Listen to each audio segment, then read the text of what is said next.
আমাদের এই বর্তমান সময়েই এমন কিছু মানুষ আছে যারা একসময় ছিল মাল্টিবিলিয়ন ডলারের মালিক, আর এখন তাদের পকেটে 1 টাকাও নেই।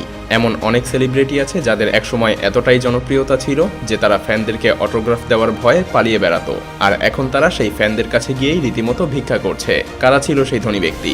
কারাই বা সেই সকল সেলিব্রিটি? কিভাবেই বা তাদের এমন পরিণতি হলো? তো চলুন দেখে নেওয়া যাক।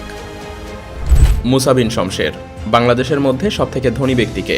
এই প্রশ্নের উদ্রেক হলে সবার মনেই হয়তো একটি নামকই দেয়, আর সেই নামটি হলো মুসা বিন শমশের। এমনকি তিনি সামাজিক যোগাযোগ মাধ্যমে ভাইরাল তার রাজকীয় বাড়ি-গাড়ি এবং ব্যয়বহুল জীবনযাপন নিয়ে। কয়েক বছর আগে দুর্নীতি দমন কমিশনের এক প্রশ্নের জবাবে তিনি বলেছিলেন সুইস ব্যাংকে তার নাকি 82 বিলিয়ন ডলার রয়েছে, সেই সাথে রয়েছে 3 লক্ষ একর জমি। তিনি নাকি বাংলাদেশের দ্বিতীয় পদ্মা সেতুও নিজে একাই তৈরি করতে চেয়েছিলেন। অবশ্য যে এত ধন সম্পদের মালিক তার কাছে একটি কেন কয়েকটি পদ্মা সেতু পর্যন্ত নির্মাণ করা সম্ভব। অনেকেই আবার তাকে নিয়ে গর্ব করে। তবে সত্যিই কি তিনি এতটা ধনী? এর উত্তর হলো না। আমাদের জানা হাজারো ভ্রমের মধ্যে এটা অন্যতম। কিছু বছর আগে বাংলাদেশের গোয়েন্দা বাহিনী বিশাল এক দুর্নীতিবাজকে গ্রেফতার করেছিল, আর সেই দুর্নীতিবাজের সঙ্গে মুসা বিন শমশেরের ছিল বেশ সংশ্লিষ্টতা। আর তাকে জিজ্ঞাসাবাদের পরেই জানা যায় মুসা বিন শমশেরের এই সকল উচ্চবাচ্য সবকিছুই মুখরোচক গালগল্প। আমার কাছে মনে হয়েছে উনি একটা অন্তঃশাসন, ওনার একটা ভুয়া লোক মনে হয়েছে, অন্তঃশাসন তার কিচ্ছু নাই। আর তার কাছ থেকে এই সকল তথ্য জেনে তদন্ত করে জানা গেছে বাংলাদেশে তার সম্পত্তির মধ্যে রয়েছে শুধুমাত্র একটি বাড়ি, সেই বাড়িটাও কিনা তার স্ত্রীর নামে। তার একটা বাড়ি রয়েছে গুলশানে 84 নাম্বার রোডে, এটাও তার স্ত্রীর নামে। বাংলাদেশে এছাড়া তার নামে আর কোনো কিছু আমরা পাই নাই। আদৌ তার নামে কোনো সম্পত্তি আছে কিনা তা এখন পর্যন্ত বাংলাদেশের গোয়েন্দারা খুঁজে বের করতে পারেনি। বুঝতেই পারছেন তাহলে সুইস ব্যাংকে তার অর্থের খবরটি গুজব ছাড়া আর কি হতে পারে। আলী আকবর 90 দশকের প্রায় সবাই হয়তো শিল্পী আকবরের গানগুলো মনে করতে পারবেন, কারণ সেই সময়টাতে বাংলাদেশের প্রতিটি অলিতে গলিতে তোমার হাত পাখার বাতাসে সত্যি সত্যিই যেন সবার প্রাণ জুড়িয়ে দিয়েছিল। রিক্সা চালক থেকে বাংলাদেশের জনপ্রিয় টিভি অনুষ্ঠান ইত্যাদির মাধ্যমে উঠে এসেছিল শিল্পী আকবর। কিন্তু শিল্পী আকবরের সেই উঠে আসার দিনগুলো খুব বেশি দিন দীর্ঘস্থায়ী হয়নি, আবার তাকে ফিরে যেতে হয়েছে ফেলে আসা দিনগুলোতে। সেই সময়কালে তিনি প্রচুর পরিমাণ অর্থ আয় করেছিলেন, কিন্তু সেগুলো তিনি ধরে রাখতে পারেননি, এবং এখন শুধুমাত্র অর্থ সংকটই তার একমাত্র সঙ্গী নয়, তার সঙ্গে সঙ্গী হয়েছে ডায়াবেটিস, কিডনির জটিলতা এবং বিরল একটি চর্মরোগ। যদিও তিনি সরকারের সহযোগিতায় দেশে বিদেশে চিকিৎসা নিয়ে আবারও ঘুরে দাঁড়িয়েছিল, কিন্তু নিয়তির কাছে তাকে আবারও হার মানতে হয়েছে। আর এখন হয়তো তিনি তার আগের গাওয়া বিখ্যাত গানগুলো নিজেও শুনতে চান না, আর প্রতিদিন তার গানগুলো শোনা মানুষগুলো হয়তো সেই গানটি ভুলে গেছে। ডায়াবেটিস, কিডনি সমস্যা, ব্লাড ইনফেকশন।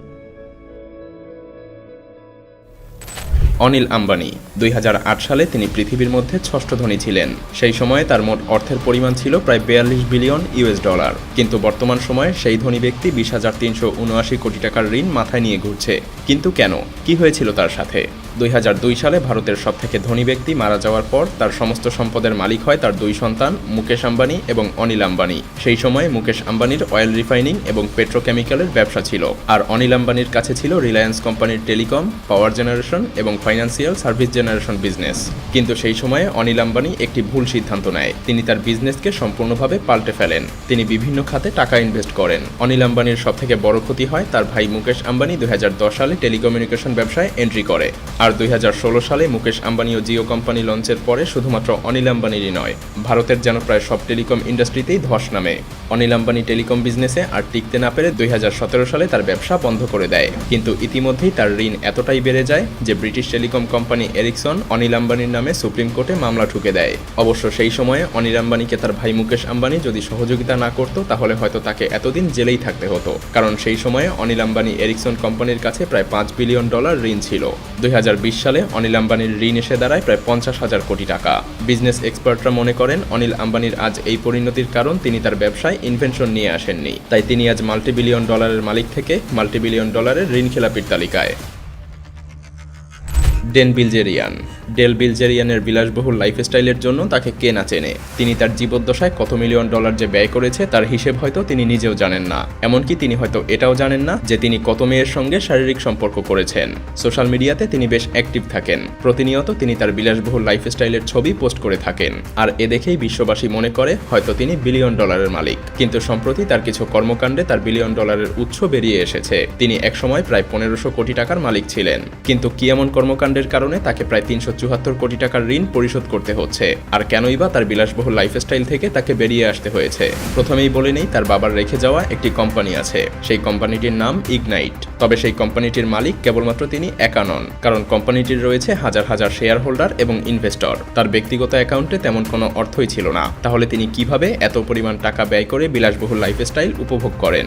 মূলত তিনি তার সেই কোম্পানিকে বলতেন তার বিলাসবহুল লাইফস্টাইলের মাধ্যমে তিনি তার কোম্পানির মার্কেটিং করছেন, কারণ তিনি তার ব্যবহার্য প্রতিটি জিনিসপত্রে তার কোম্পানির লোগো ব্যবহার করতেন। কিন্তু এতে করে কোম্পানিটির আয়ের চাইতে ডেন বিলজেরিয়ানের মাধ্যমে যেন ব্যয়ের পরিমাণটাই বেশি হচ্ছিল। প্রথম দিকে তিনি তার বিলাসবহুল গাড়ি বাড়ি দিয়ে শো অফ করতেন। এগুলো সব তার নিজের বলে দাবি করতেন, অথচ সেগুলো সব ছিল তার ভাড়া নেওয়া জিনিসপত্র। আর সেই সকল কিছু তিনি ভাড়া নিতেন সেই কোম্পানির টাকা দিয়েই। এমনকি ডেন বিলজেরিয়ানের ইনস্টাগ্রাম অ্যাকাউন্ট বুস্ট করার জন্য সেই কোম্পানিটি প্রতি মাসে হাজার হাজার ডলার ব্যয় করত। আর এ কারণেই তার কোম্পানিটি এতদিনে প্রায় নিঃস্ব হয়ে গিয়েছে। ফলাফল, একসময় যিনি পুরো পৃথিবী জুড়ে বিলাসবহুল জীবনযাপনে বিখ্যাত ছিলেন, তিনি আজ ব্যাংকরাপ্টের হাত থেকে বাঁচার জন্য অর্থের পিছনে ছুটে চলেছেন। এবার চলুন আমরা দেখে আসি বাংলা সিনেমায় দাপটের সঙ্গে অভিনয় করা এমন কিছু অভিনয় শিল্পীদেরকে, যাদেরকে আপনি এখন পরিচয় না করিয়ে দিলে চিনতেই পারবেন না। মাটির ময়না সিনেমায় অভিনয় করে শিশুশিল্পী হিসেবে তিনি পেয়েছিলেন জাতীয় চলচ্চিত্র পুরস্কার। সেই স্মৃতিগুলোর কথা মনে পড়লে এখনও যেন তার চোখ টলমল করে ওঠে। কিন্তু ভাগ্যের নির্মম পরিহাসে দেশ জুড়ে খ্যাতি পাওয়া নুরুল ইসলাম বাবলুকে এখন আর কেউ চিনতেই পারে না। তিনি তো এখন ছোট্ট একটি মুদি দোকানে চা বিক্রি করেন। এখন তাকে অপেক্ষা করতে হয় ক্রেতাদের জন্য। আমার পরিবার ছিল আমার কাছে, পরিবারকে আমি বাড়িতে পাঠাই দিচ্ছি। কারণ কীভাবে রাখবো, আমি নিজেই তো চলতে পারি না। সামনে যে পারবো তার কোনো নিশ্চয়তা পাচ্ছি না। 90 দশকের জনপ্রিয় নায়িকা বনশ্রী। তিনি অনেক জনপ্রিয় সিনেমাতে অভিনয় করেছেন। তিনি যেমন পেয়েছিলেন জনপ্রিয়তা, তেমনি মালিক হয়েছিলেন সব আলিশান বাড়ি গাড়ির। কিন্তু ভাগ্যের নির্মম পরিহাসে পাল্টে যায় দৃশ্যপট। পরিচিত এবং আপনজনের বিশ্বাসঘাতকতাতেই তার নাকি আজ এই পরিস্থিতি। একসময় তাকে দেখতে ভিড় করত হাজারো মানুষ, এখন তাকে হাজারো মানুষের কাছে ছুটে বেড়াতে হয় বই বিক্রি করার জন্য। সেই সাথে তিনি বয়ে বেড়াচ্ছেন বেশ কয়েকটি মরণ ব্যাধি। ভাগ্যের নির্মম পরিহাসে একসময়ের আবেদনময়ী নায়িকার আজ এই পরিণতি হয়েছে। আমাকে যা দেখ সবাই মিলে আমাকে দিয়ে আমাকে একটা টেলারিং দোকান করে দেখ। এমনই আরও একজন লাভলি আক্তার। তারকা শিল্পীদের সঙ্গে অভিনয় করেছেন শতাধিক সিনেমাতে, কিন্তু এখন তিনি নিঃস্ব, বেঁচে আছেন অন্যের দয়ায়। একসময়ের জুনিয়র এই শিল্পীর স্বামী ট্রাক দুর্ঘটনায় মারা যান, আর এরপর থেকেই তার জীবন কাটছে বস্তির একটি জরাজীর্ণ কুঁড়ে ঘরে। শ্বাসকষ্ট থেকে শুরু করে প্যারালাইসিস এখন তার নিত্যদিনের সঙ্গী। এখন তার একটাই কথা, সম্ভব হলে তিনি বাসাবাড়িতে কাজ করে খাবেন, কিন্তু কখনো নতুন করে সিনেমা জগতে প্রবেশ করবেন না। যে যা দেয় একটু বাজার করি, একটু ওষুধ কিনি, এই চলে।